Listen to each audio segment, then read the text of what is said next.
കഴിഞ്ഞ ദിവസങ്ങളിൽ മാധ്യമങ്ങൾ റിപ്പോർട്ട് ചെയ്തൊരു വാർത്തയായിരുന്നു കുവൈറ്റിലെ ഗൾഫ് ബാങ്കിൽ നിന്ന് 700 കോടിയോളം രൂപ തട്ടിയ സംഭവത്തിൽ 1425 മലയാളികളാണ് പ്രതിസ്ഥാനത്ത് ഉള്ളതെന്നത്. ഇവരിൽ 700ഓളം പേർ നഴ്സുമാരായിരുന്നു. ഈ വാർത്ത ആദ്യം വായിച്ചപ്പോൾ ഇവർ എല്ലാവരും തന്നെ ഒരു കൂട്ടമായി ചേർന്നുകൊണ്ട് പ്രവർത്തിച്ച് വലിയ ക്രിമിനൽ കുറ്റമാണ് ചെയ്തിരിക്കുന്നത് എന്നത് നമുക്ക് മനസ്സിലാക്കാൻ സാധിക്കും. ബാങ്കിൽ നിന്നും വായ്പ എടുത്തതിന് ശേഷം തിരിച്ചടയ്ക്കാതെ ഇക്കൂട്ടർ പല വിദേശ രാജ്യങ്ങളിലേക്ക് കടക്കുകയും അവിടെ വീടും വസ്തുവും ഒക്കെ വാങ്ങി ശിഷ്ടകാലം അവിടെ അങ്ങ് സുഖമായി കഴിയാം എന്ന വ്യാമോഹത്തിലാണ് ഇവർ പറന്നതും. എന്നാൽ ഈ തട്ടിപ്പ് പുറത്തു വന്നതോടെ അവർ നിക്കക്കള്ളിയില്ലാതെ തന്നെ നെട്ടോട്ടം ഓടിക്കൊണ്ടിരിക്കുകയാണ്. ഞങ്ങളെടുത്ത വായ്പ തിരിച്ചടച്ചില്ല എങ്കിലും കുഴപ്പമില്ല, ബാങ്ക് അത് കുറച്ചു കാലം കഴിയുമ്പോൾ എഴുതി തള്ളുമായിരിക്കും എന്ന് അല്ലെങ്കിൽ അങ്ങനെ കരുതുന്ന നിങ്ങളാണിപ്പോൾ മൂഢസ്വർഗത്തിൽ കഴിയുന്നത് എന്നേ പറയാൻ സാധിക്കത്തുള്ളൂ. ഒന്നെടുത്ത തുകയും ഇത്രയും നാളത്തെ പലിശയും പിഴപ്പലിശയും ഒക്കെ ചേർത്ത് തിരിച്ചടയ്ക്കുക, അല്ലെങ്കിൽ നിയമ നടപടികൾ നേരിടുക. ഈ 2 മാർഗങ്ങളാണ് ഇവരുടെ മുന്നിലുള്ളത്. രണ്ടാമത്തെ മാർഗമാണ് തിരഞ്ഞെടുക്കുന്നതെങ്കിൽ അത് നിങ്ങളുടെ ശിഷ്ടകാലം ദുരിതപൂർണമാക്കുമെന്നതിൽ യാതൊരുവിധ സംശയവുമില്ല. ജിതിൻ ജേക്കബ് പങ്കുവെച്ച അദ്ദേഹത്തിന്റെ പോസ്റ്റിൽ അവർക്കുള്ളൊരു തക്കതായ ഒരു മറുപടി തന്നെയാണ് നൽകിയിരിക്കുന്നത്. അത് മാത്രവുമല്ല, ഇനി ആരും ഇത്തരത്തിലുള്ള ഒരു കുഴിയിൽ പോയി ചാടരുതേ അല്ലെങ്കിൽ അങ്ങനെ വീഴരുത് എന്നൊരു മുന്നറിയിപ്പും അദ്ദേഹം നൽകുന്നുണ്ട്. വിദേശ രാജ്യങ്ങളിൽ പഠിക്കുന്ന ചേട്ടന്മാരും ചേച്ചിമാരും ഒക്കെ ഇക്കാര്യത്തിലൊക്കെ ഒന്ന് മുൻകരുതലോടെ ഇരിക്കുന്നതാകും നല്ലത്. കാരണം ഇന്ത്യ ഇതുപോലെ പറ്റിച്ച് കടന്നു കളയാം എന്ന് നിങ്ങൾ വിചാരിക്കുന്നുണ്ടെങ്കിൽ ഒന്ന് ഓർക്കുക, നിങ്ങൾ എടുക്കുന്ന വായ്പ എത്രത്തോളം വൈകുന്നുവോ അത്രയും ലാഭം ലഭിക്കുന്നത് ബാങ്കിന് തന്നെയായിരിക്കും. ജിതിൻ ജേക്കബിന്റെ പോസ്റ്റ് ഒന്ന് വിശദമാക്കാം.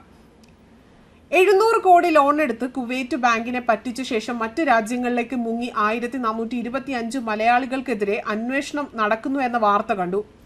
മലയാളിയുടെ അതിബുദ്ധിയാണ് ഇത്തരം കാര്യങ്ങൾ ചെന്നു വീഴാൻ ഇടയാക്കുന്നത്. ഞാൻ മനസ്സിലാക്കുന്നത് മിക്കവരും എടുത്തിട്ടുള്ള വായ്പ എന്നത് 25 ലക്ഷം രൂപയൊക്കെയാണ്. തിരിച്ചടച്ചില്ല എങ്കിലും പ്രശ്നമില്ല, കുവൈറ്റ് വിട്ടു പോയാൽ മതി എന്നവർ കരുതി. അല്ലെങ്കിൽ ആരെങ്കിലും അവരോട് അങ്ങനെ പറഞ്ഞു കൊടുത്തു. അങ്ങനെ കാണും. 25 ലക്ഷം രൂപയുടെ പലിശയുടെ പലിശയും ഒക്കെ ചേർന്നാണ് ഇപ്പോൾ തിരിച്ചടവ് ഓരോരുത്തർക്കും 1 കോടി ഇന്ത്യൻ രൂപയ്ക്ക് മുകളിലായിരിക്കുന്നത്. ഇത് മനഃപൂർവ്വമായി ചെയ്ത തട്ടിപ്പായി മാത്രമേ ബാങ്കുകൾ കണക്കാക്കൂ. ഇന്ത്യയും കുവൈറ്റുമായി കുറ്റവാളികളെ കൈമാറുന്ന നിയമം ഉണ്ടോ എന്നറിയില്ല.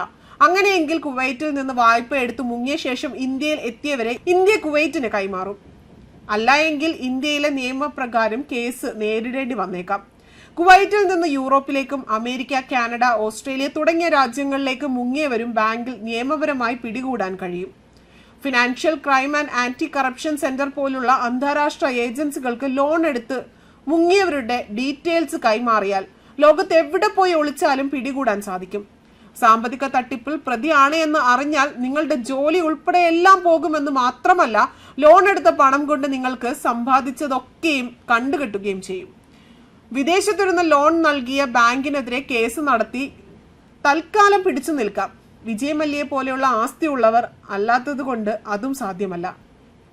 ഇനി മറ്റൊരു കാര്യം, കുവൈറ്റ് ബാങ്കിനെ പറ്റിച്ച് വിദേശത്ത് കടന്ന ഇന്ത്യക്കാർ എന്നെങ്കിലും ഇന്ത്യയിൽ കാലുകുത്തിയാൽ ഇന്ത്യയിൽ അറസ്റ്റിലാകുകയും നിയമ നടപടികൾക്ക് വിധേയരാകേണ്ടി വരികയും ചെയ്യും.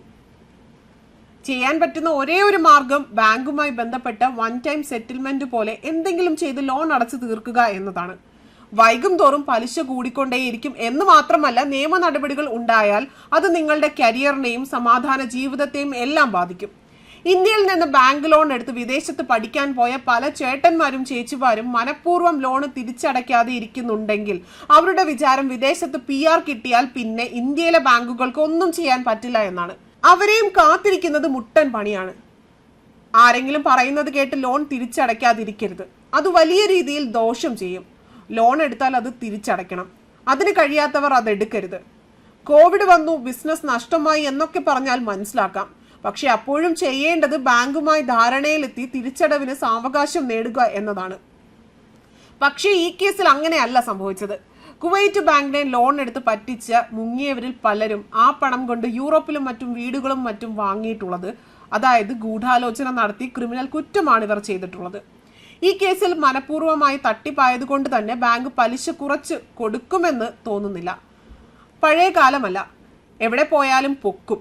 ലോൺ തിരിച്ചടവ് മുടങ്ങിയിട്ടും കുറച്ചുനാൾ ബാങ്കുകൾ വിളിക്കാതിരിക്കുമ്പോൾ ബാങ്കുകൾ അത് എഴുതി തള്ളി അല്ലെങ്കിൽ മറന്നുപോയി എന്നൊക്കെ ആരെങ്കിലും കരുതുന്നുവെങ്കിൽ അവർ വിഡ്ഢികളുടെ ലോകത്താണ്. വൈകുന്തോറും ബാങ്കുകൾക്കാണ് ലാഭം കൂടുക, ലോൺ എടുത്തവർക്കല്ല എന്ന് മനസ്സിലാക്കുക. കുവൈറ്റ് ബാങ്കിനെ പറ്റിച്ച് മുങ്ങിയവർക്ക് മുന്നിൽ 2 മാർഗങ്ങൾ മാത്രമാണ് ഇപ്പോഴുള്ളത്. ഒന്ന്, എടുത്ത തുകയും ഇത്രയും നാളത്തെ പലിശയും പിഴപ്പലിശയും ഒക്കെ ചേർത്ത് തിരിച്ചടയ്ക്കുക, അല്ലെങ്കിൽ നിയമ നടപടികൾ നേരിടുക. രണ്ടാമത്തെ മാർഗമാണ് തിരഞ്ഞെടുക്കുന്നതെങ്കിൽ അത് നിങ്ങളുടെ ശിഷ്ടകാലം ദുരിതപൂർണമാക്കുമെന്നതിൽ സംശയമില്ല. ഇതായിരുന്നു അദ്ദേഹത്തിന്റെ പോസ്റ്റിന്റെ പൂർണ്ണ രൂപം. ന്യൂസ് ഡെസ്ക് കർമ്മ ന്യൂസ്.